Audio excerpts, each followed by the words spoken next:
আমার বন্ধুগণ, আমার ভাইরা গো, সেই ব্যক্তি যখন নেক আমল নিয়ে অগ্রসর হবে, তার সম্মুখে একজন পাওনাদার দাঁড়িয়ে যাবে। সেই ব্যক্তি বলবে, গো দুনিয়াতে তুমি আমার 1000 টাকা মেরে দিয়েছো, ও ভাই আজকে তুমি সেই 1000 টাকা পরিশোধ করে তারপরে অগ্রসর হয়ে যাও। কিয়ামতের ময়দানে ভাই টাকা চলবে না, পয়সা চলবে না ভাই, ওই দিন সোনা দানা চলবে না, ওই দিন আপনার জমি জায়গা কিছু চলবে না।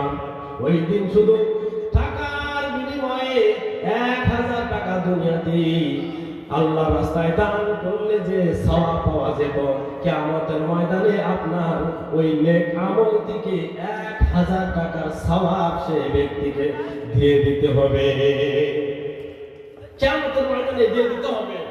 আপনি 1000 টাকা মেরে দিয়েছেন দুনিয়াতে, কিয়ামতের ময়দানে আপনার ছাড়বে না, পায়ে ধরে থাকবে, দিয়ে যা তার মানে যা।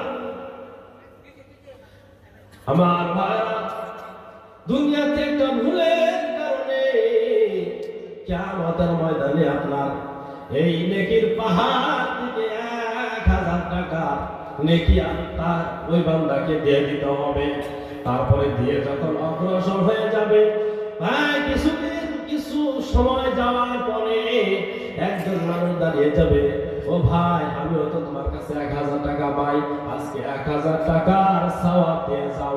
আমার বন্ধুগণ, আমার ভাইরা গো, ওই বান্দাকে 1000 টাকার সওয়াব দিতে হবে। আস্তে আস্তে কেউ 500 টাকা পায়, তাকে 500 টাকার সওয়াব দিতে হবে। কেউ 100 টাকা পায়, 100 টাকার সওয়াব দিয়ে দিতে হবে। ও ভাই, এরকম দিতে দিতে যখন শেষ হয়ে যাবে, আপনার পাওনাদার যখন আরো থেকে যাবে, ওই সময় সাহাবারা জিজ্ঞাসা করলো, ইয়া রাসূলুল্লাহ, ইয়া হাবিবাল্লাহ, কিয়ামতের ময়দানে যখন নেকি শেষ হয়ে যাবে, সওয়াব শেষ হয়ে যাবে, ওই বান্দা তখন কি করবে? আল্লাহ রাসূল বললেন, সাহাবারা শুনে রাখো, কিয়ামতের ময়দানে যখন পাওনাদারকে সওয়াব দিয়ে দেওয়া হবে, সওয়াব দেওয়ার পরে যখন আরো পাওনাদার বাকি থাকবে, তখন আল্লাহ তাআলা বলবেন, বান্দারে তোমার আর নেক আমল নাই, সুতরাং তুমি 1000 টাকা যে গুনাহ হয় সেই গুনাহ তুমি তার কাছ থেকে নিয়ে নাও।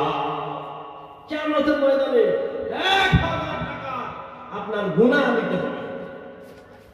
আমার বন্ধুগণ, আমার ভাইরা গো, কিয়ামতের ময়দানে যখন সওয়াব শেষ হয়ে গেল, পাওনাদারদের গুনাহগুলো, বদআমলগুলো যখন আপনার গাড়ি চলে আসবে, কিয়ামতের ময়দানে এত নেকি যাওয়ার পরেও আপনার কোনো নেকি থাকবে না। ওই দিন লোকের গুনাহ নিয়ে নিয়ে আপনাকে জাহান্নামে যাইতে হবে। চিল্লে বলা যাবে না আউযুবিল্লাহ। তাহলে মানুষের হক নষ্ট করলে কিয়ামতের দিন আদায় করতে হবে। যারা আপনারা দোকান বাহারে অনেকেই আপনার বাকি করে রাখছেন না, অনেকে ভাবছে আজকে 500 টাকার মাল নেই, হ্যাঁ কালকে দিয়ে দিব, তাই না, কালকে আমি দিয়ে দিব, কিন্তু আমি মাল আনছি, আমার বউ জানে না, আমি মাল আনছি, আমার বাপ মাও জানে না, আমার ভাই জানে না। ওই ব্যক্তি যদি ক্ষমা না করে, তাহলে কিয়ামতের ময়দানে আপনার কিন্তু দিতেই হবে। ওই দিন আর কেউ ছাড়বে না, ওই দিন শুধু সুযোগ পিছাবে। আমার নেকি একটা নেকি হইলেই আমার কাজ হয়ে যায়, ওই দিন আপনি কেউ ক্ষমা করবে না।